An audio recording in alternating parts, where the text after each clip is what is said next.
Live show దేశవ్యాప్తంగా ఉత్కంఠగా ఎదురుచూస్తున్న ఎన్నికల ఫలితాలు ఎల్లుండి వెలువడబోతున్నాయి. ఇప్పటికే ఎగ్జిట్ పోల్స్ వచ్చేసాయి. అయితే ఒక్కో సంస్థ సర్వే ఒక్కో రకంగా ఉండడంతో ఎగ్జిట్ పోల్స్ ఫిగర్స్ కి ఎగ్జాక్ట్ పోల్ ఫిగర్స్ కి చాలా డిఫరెన్స్ కనిపిస్తోంది. సర్వేలు ఎగ్జిట్ పోల్స్ లో శాంప్లింగ్ సైజ్ ఎంత అసలు? దీని మీద ఇప్పుడు పెద్ద డిబేట్ నడుస్తోంది. ఒపీనియన్ పోల్స్ సర్వేలకు ఎగ్జిట్ పోల్స్ కు మధ్య ఎందుకు తేడా ఉంటుంది అనేది ఇప్పుడు చర్చ. ఇక ఏపీ విషయానికి వస్తే పోస్టల్ ఓట్లు ఎటుపడ్డాయి, ఏ ప్రాతిపదికన వైసీపీకి ఎడ్జ్ ఉంటుందనేది చాలా ఉత్కంఠగా మారుతోంది. తటస్థంగా ఉన్న ఓటర్లు అసలు ఎటు మొగ్గు చూపారనేది కూడా ఇప్పుడు చాలా క్యూరియాసిక్ విషయం. అసలు ఓటర్లు ఎన్నికలకు 6 నెలల ముందే ఎటువైపు ఉండాలో మైండ్లో డిసైడ్ అవుతారా? తెలుగువారికి హంగ్ అసలు అలవాట్లేదు. మరి ఈసారి అవకాశం ఉందా?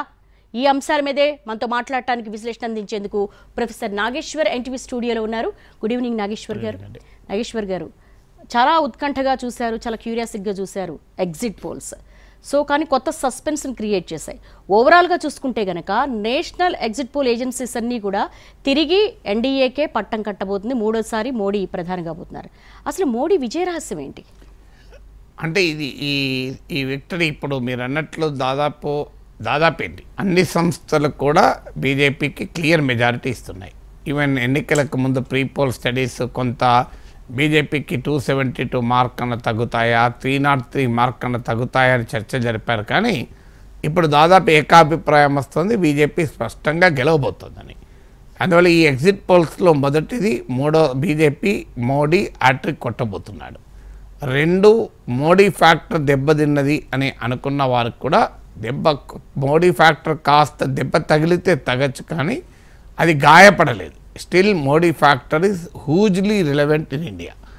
3వది ఏంటంటే బీజేపీ ఫుట్ ప్రింట్ పెరుగుతోంది. ఇప్పుడు ఈ ఎగ్జిట్ పోల్స్ నిజమైతే బెంగాల్లో బీజేపీయే ఆధిపత్యం రాబోతుంది. మీరు బీహార్ సౌత్ ఇండియాలో మొదటిసారిగా కేరళలో సీట్ వస్తుంది అంటున్నారు. తమిళనాడులో విడిగా ఫస్ట్ టైం పోటీ చేస్తున్న సమయంలో సీట్ వస్తుంది అంటున్నారు. ఆంధ్రప్రదేశ్లో కూడా బీజేపీ పెరుగుతోంది, తెలంగాణలో పెరుగుతోంది. కర్ణాటకలో చాలామంది ఊహించింది బాగా దెబ్బ తగులుతుందని, ఇప్పుడు పెద్దగా దెబ్బ తగలకపోవచ్చు అని. సో ఈ లెక్కన చూస్తే సౌత్ ఇండియాలో కూడా పెరిగే అవకాశం ఉంటుంది. అంటే బీజేపీ జాగ్రఫికల్ స్ప్రెడ్ పెరిగింది, టెరిటోరియల్ ఫుట్ ప్రింట్ పెరగబోతోంది. సో అందువల్ల ఏ రకంగా చూసినా ఈ ఎన్నిక బీజేపీకి హిస్టారికలీ సిగ్నిఫికెంట్. అంటే ప్రజల్లో అసంతృప్తి ఉంది, జాబ్స్, ఇన్ఫ్లేషన్ పట్ల కోపంతో ఉన్నారు, హిందుత్వ ఇంకా ప్రభావం చూపడం లేదు, ఇలాంటి అనేక ప్రశ్నలు వచ్చిన సమయంలో కూడా బీజేపీ బెటర్ పర్ఫామ్ చేస్తుంది అనేది కీలకం. మరి ఎలా చేయబోతుంది, ఎందుకు చేస్తుంది అని మీరు అడిగే ప్రశ్నకు మొదటి కారణం ఏంటంటే భారతదేశంలో భారతీయ జనతా పార్టీని ఎలక్టోరల్గా ఓడించే ప్రయత్నం చేస్తున్న వారు కూడా బీజేపీకి ఐడియాలజికల్ ఆల్టర్నేటివ్ కాలేకపోతున్నారు. సో భారతదేశంలో బీజేపీ ఐడియాలజీకి ఒక స్పష్టమైన ప్రత్యామ్నాయ ఐడియాలజీ లెఫ్ట్. కానీ దేశంలో లెఫ్ట్ రోజు రోజుకు బాగా బలహీనపడింది. ఈ ఎగ్జిట్ పోల్స్ ప్రకారం కూడా బెంగాల్లో లెఫ్ట్కి సీట్లు వచ్చేది లేదు, కేరళలో కూడా 1 సీటు 2 సీట్లకు మించి రాదు అనేది ఈ సర్వేలు చెప్తున్నది. అందువల్ల మీకు లెఫ్ట్ బలంగా లేకుండా బీజేపీకి ఒక ఐడియాలజికల్ కౌంటర్ ఉండదు. మీకు 2004లో యూపీఏ ప్రభుత్వం అధికారంలోకి వచ్చినప్పుడు భారతదేశ పార్లమెంట్లో లెఫ్ట్కు 60కి పైగా సీట్లు ఉన్నాయి. అక్కడి నుంచి ఇవాళ 6 సీట్లు కూడా లేని పరిస్థితికి వచ్చింది. అందువల్ల బీజేపీకి ఒక ఐడియాలజికల్ కౌంటర్ లేదు. గ్రామ్సీ అనే ఒక సామాజిక శాస్త్రవేత్త అంటాడు, బీజేపీ లాంటి పార్టీలను ఎలక్టోరల్గా డిఫీట్ చేసినా ఐడియాలజికల్గా డిఫీట్ చేయనప్పుడు ఆ పార్టీ మళ్ళీ పుంజుకుంటుంది, ఎక్కువ రోజులు ఉండవు. అందువల్ల మీకు దేశంలో మీరు ఇలా తెలంగాణలో కాంగ్రెస్ చూడండి, రేవంత్ రెడ్డి చివరి 2 నెలలు మోడీ పైన మాట్లాడాడు, మొత్తం బీఆర్ఎస్ పైన అటాక్. మీరు కాంగ్రెస్ మంత్రులు ఎవరైనా బీజేపీని కానీ మోడీని కానీ గట్టిగా విమర్శించిన ఒక్క ఉదాహరణ తెలంగాణ చూపెట్టినాయి. మరి అలాంటప్పుడు బీజేపీ పెరగకుండా ఏం చేస్తుంది? ఆంధ్రప్రదేశ్లో అయితే గట్టిగా మోడీని విమర్శించిన చంద్రబాబు నాయుడు మళ్ళీ బీజేపీని ఎంతో పొత్తు పెట్టుకున్నాడు. ఆంధ్రప్రదేశ్లో బీజేపీ పెరగకుండా ఏం చేస్తుంది? ఇలా దేశమంతటా కూడా బీజేపీకి ఒక ఐడియాలజికల్ కౌంటర్ ఇవ్వలేని దుస్థితిలో ప్రత్యర్థులు ఉండడం. ఇప్పుడు కాంగ్రెస్ పార్టీ కూడా బీజేపీ హిందుత్వకు సాఫ్ట్ హిందుత్వ, ఆమ్ ఆద్మీ పార్టీ బీజేపీ రామునికి, కేజ్రీవాల్ హనుమంతుడు. సో ఈ రకమైనటువంటి రాజకీయం నడిపితే మీరు ఒక ఆల్టర్నేటివ్ చూపెట్టకపోతే జనం మీకెందుకు ఓటేయాలి? అందువల్ల ఇవాళ ఇండియా కూటమి మోడీకి ఎందుకు ఓటేయాలి అనే ఆ ప్రశ్నకు ఒక కన్విన్సింగ్గా ఐడియాలజికల్ ఆల్టర్నేటివ్ చూపలేకపోవడం ఒక ప్రధానమైన సవాల్. రెండవది బీజేపీ ఏతర సోకాల్డ్ సెక్యులర్ పార్టీస్గా చెప్పబడే పార్టీలు నికరంగా బీజేపీ పట్ల వ్యతిరేక వైఖరి లేరు. వాళ్ళు ఎప్పుడు బీజేపీతో కలుస్తారో లేదో, ఎప్పుడు విడిపోతారో తెలియదు. ఉదాహరణ తెలుగుదేశం పార్టీ ఎంత తీవ్రంగా మోడీని విమర్శించి బీజేపీని విమర్శించి బీజేపీ మతోన్మాద పార్టీ, మేము పెద్ద చారిత్రక తప్పిదం చేసాం కలిసామని చెప్పి మళ్ళీ ఎన్నిసార్లు కలిశారు. సో రేపు బీఆర్ఎస్ కలవదన్న గ్యారంటీ ఏమున్నది, ఇంకో పార్టీ కలవదన్న గ్యారంటీ. అందువల్ల నాన్ కాంగ్రెస్ పార్టీలు ముఖ్యంగా రీజనల్ పార్టీస్ యొక్క ఒక కాంప్రమైజింగ్ ధోరణి రెండవ కారణం. మూడవది భారతదేశ ఎన్నికలు ప్రెసిడెన్షియల్ ఎదిగాయి.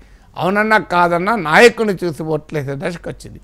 మోడీకి ఒక కౌంటర్ పొలిటికల్ లీడర్ అనేది ఎమర్జ్ కాకపోవడం అనేది ఒక పెద్ద ఛాలెంజ్. కాంగ్రెస్ పార్టీ పెద్ద పార్టీ కానీ ఆ పార్టీలో మెరిట్కి ఆధారంగా లీడర్షిప్ లేదు, ఆ పార్టీకి వారసత్వ ఆధారంగా లీడర్షిప్. బీజేపీ లాగా ఎవరు ఎన్నికల్లో గెలిచి చూపెట్టి వాళ్ళ సత్తా చూపెడితే నాయకుడు, మోడీ వట్టిక నాయకుడు కాలే కదా, ఆకాశం దిగిరాలే. గుజరాత్లో తిరుగులేని విజయాన్ని సాధించిన తర్వాత ఆయన దేశంలో నాయకుడయ్యాడు. కానీ కాంగ్రెస్లో ఆ అవసరమే లేదు, ఏ సక్సెస్ అవసరం లేదు కదా, నువ్వు మేనేజ్మెంట్ కోటాలో వచ్చేస్తాడు. సో అందువల్ల మేనేజ్మెంట్ కోటాలు వచ్చే వరకు ఆ టాలెంట్, ఆ మెరిట్ అనేది, మేనేజ్మెంట్ కోటాలు ఉన్న వాళ్ళు కూడా కొంతమంది మెరిట్ చూపెడతారు, కానీ ఆ మెరిట్ చూపలేని పరిస్థితి వచ్చినప్పుడు ఇదొక సమస్యగా మారుతుంది. తర్వాత బీజేపీతో సమానమైన ఆర్గనైజేషన్ లేకపోవడం. నీకు బలమైన ఆర్గనైజేషన్ లేకుండా రాజకీయ పార్టీలు బీజేపీని ఎదుర్కోలేవు. మీరు ఇప్పుడు ఈ ఎన్నిక 2014-19తో పోలిస్తే కాస్త అపోజిషన్కు ట్రాక్షన్ వచ్చిన నిజం. ఈవెన్ ఇప్పుడు చూస్తున్న ఎగ్జిట్ పోల్స్ రిజల్ట్స్ కూడా ఎంతో కొంత అపోజిషన్కు పెరుగుతాయంటున్నారు, కానీ టూ లిటిల్ పెరిగేది. అందువల్ల ఒక ఆర్గనైజేషనల్ ఎఫర్ట్ లేకుండా, ఒక బలమైన నిర్మాణం లేకుండా మీరు బీజేపీకి ప్రాంతీయ పార్టీలు ఎక్కువ విజయం సాధించగలుగుతున్నాయి కాంగ్రెస్తో. కారణం ఏంటంటే అక్కడ ప్రాంతీయ పార్టీలకు ఎంతో కొంత ఆర్గనైజేషన్ ఉండడం వల్ల ఎదుర్కోగలుగుతుంది. అందువల్ల కాంగ్రెస్ పార్టీ ఆర్గనైజేషనల్గా రివైవ్ కాకుండా, లేదు మరో జాతీయ పార్టీ ఆర్గనైజేషనల్గా ఒక ఆల్టర్నేటివ్ లేకుండా బీజేపీని ఓడించడం అనేది చాలా పెద్ద సమస్య.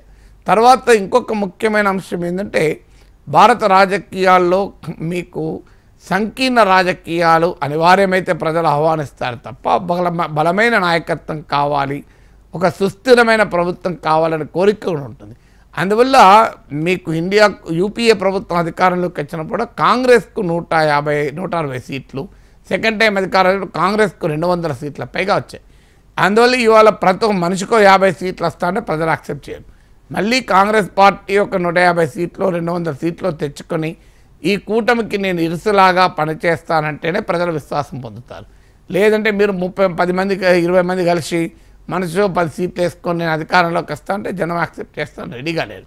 అందువల్ల ఇలాంటి అనేక ఫ్యాక్టర్స్ వల్ల బీజేపీ తిరుగులేని శక్తిగా ఇవాళ ఎమర్జ్ కాగలిగింది, మూడోసారి గెలవగలుగుతుంది. ప్రపంచంలో ఇప్పుడు రేపు ఎన్నికలయ్యాక G7 మీటింగ్స్ ఉన్నాయి, మోడీ పోబోతున్నాడు.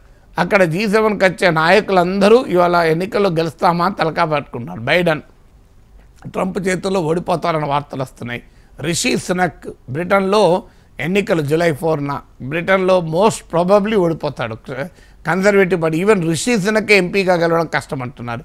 కెనడాలో జస్టిన్ ట్రూడో గ్యారెంటీగా